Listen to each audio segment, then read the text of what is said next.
Okay, remember that they're changing my voice. So really quickly, part of the reason I get very angry in my videos is because they're not accounting for the possibility, and they're confusing my brain in a way that is not really confusing my brain. For example, my brain is wondering why I care about their offspring's souls more than they do. Whether I zoom in on that and think about that as such, my actions are taking that into account, and their actions aren't.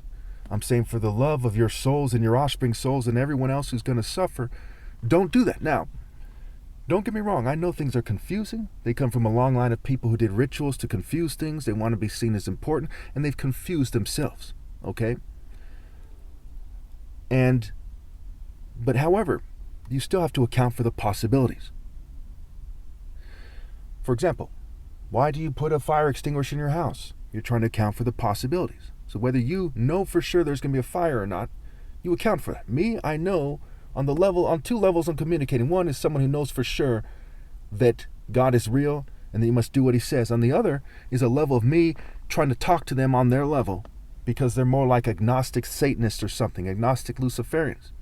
You have to account for things. The fire extinguisher, accounting for things. A gun in your house to defend yourself, accounting for possibilities. First aid kit, accounting for possibilities. Maybe an extra can of gas at your house or something, or in your car. Spare tire, on and on. Life is full of accounting for possibilities and mitigating risks.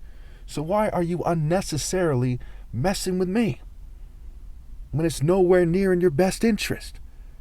Whether you have a little faith or a lot, whether you're agnostic, you've got to account for the possibilities from your point of view. And the smartest person that ever lived, and everyone else who's like a respectable, divine martial artist that ever lived, was monotheistic. Then after that, you get these kind of Buddhist guys, Shinto, there's something to be said about them, and that goes back to the spectrum and the points of references. Why is that gentleman who's a samurai that way? Why is that Filipino gentleman that way? Why is that Asian Buddhist martial art gentleman that way? Of the most respectable whites, why are they that way? The most respectable Jews, why are they that way? You have points of references that help you understand that if you're not going to believe, at least mitigate the damn risk.